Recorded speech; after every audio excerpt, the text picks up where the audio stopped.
What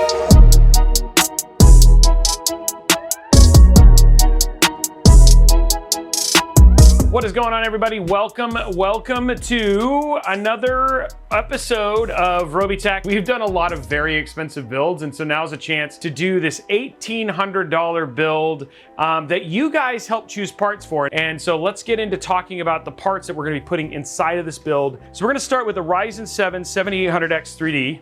When you're thinking about this, all in all, if you can save money and you're gonna use a system at 1440p and 4K, make sure that you don't overspend on the CPU. This is some place where you can look to actually save money. Next thing that we have here is the B850 Pro A Wi-Fi.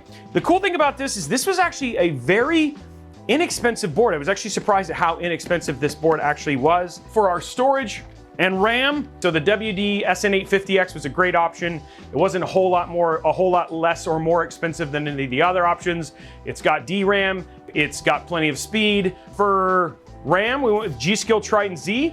The other thing too is, like, for this, it was also CL36. So it was a less expensive kit. Again, trying to keep costs down. We wanted to be sub $2,000 all in. Okay, for GPU for this, guys, we are going AMD. So I had a really good question. This is something where tech chat over at discord.gg/Robeytech came in clutch. I had a really good discussion about, hey, should I use the RX 9070 or should I use the NVIDIA RTX 5070? And this felt like, hey, I can get more bang for my buck. FPSs, you play classic titles, you don't play a lot of single player, high campaign, heavy DLSS NVIDIA formatted titles, then this is a perfectly fine card and you're gonna save some money and be very happy with the performance. If you're gonna play a lot of NVIDIA specific big AAA titles, then I would go NVIDIA in that case. Okay, so for cooler, I was actually pretty excited about this because this ended up being a super killer AIO, and this is the Frozen Warframe 360 ARG Black. This is probably my top recommendation for budget AIO with a screen. And then lastly, I'm back to my new favorite PSUs. Honestly, they have cable combs. They're very easy to cable manage. I can't say enough. They're beautiful PSUs. And so this is the RM850E. So anyway, guys, that is all of our parts. Let's get everything stripped down and ready to go. Okay, so let's grab our CPU. Open that up there. Boom, there we go. Pop it. Ooh, not a very big pop though. Let's go ahead and get our RAM in now. So that's nice and solid. So far it's coming together pretty nicely. Let's get our NVMe installed. Now, dude, check it out. We have how many slots? We have 4 slots for NVMe. We got 1, 2, 3, 4. So you got 4 slots for NVMe. That's pretty good.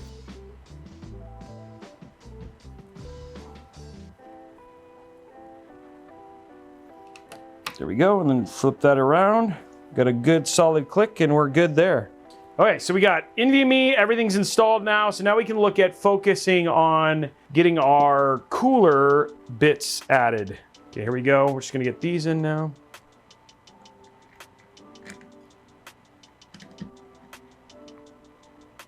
Okay, let's get out our thermal paste.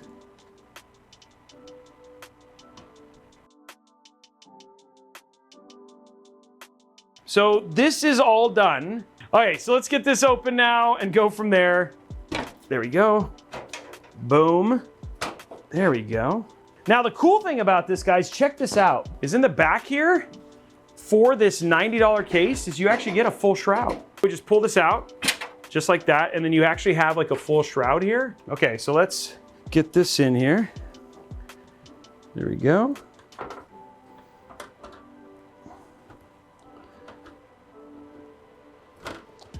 There it is. All of this is done. Okay, now what we're gonna do is we're gonna hook up our front panel connections. Okay, there's that. So there's those two. Pull that in and around. There we go. So there's the USB 3. There we go.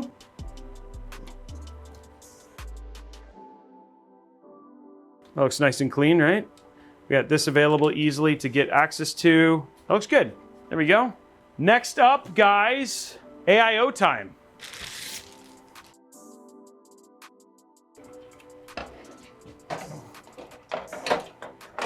There we go. Easy to install there. Okay, let's get this mounted and then we'll hide this cable and then we'll figure out the rest here. There we go. Perfect.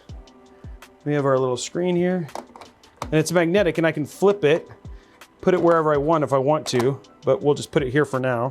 Now to get all this craziness under control. Now our AIO's done. Everything's wired in. Let's get our GPU in.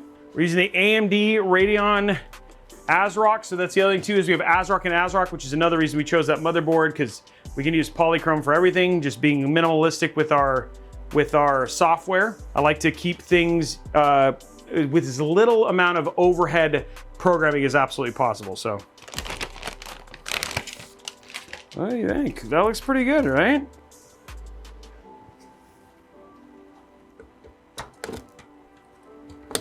Boom, that went in nicely. What do you guys think? Looks good, right? I think this build's very unique. I haven't built anything like this. I always like building in new cases. We are near the end, guys. All we gotta do is put on our PSU, and then we're good to go. Okay, RM850E. There we go. I like the cables and stuff on this. I mean, look at these, dude. It's so nice. Okay, here we go. And there we go.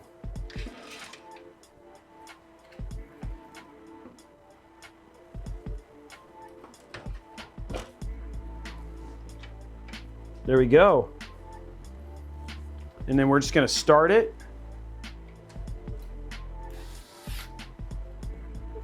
There we go.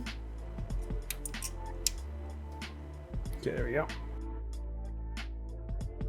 Cables are managed. Looks good, right? What do you guys think? There we go. And there is the build, guys. Okay, let's get our system plugged in. Okay, here we go, guys. Turn this puppy on. Watch this puppy light up. Okay, here we go. Let's go to the front here. There it is. Whoa.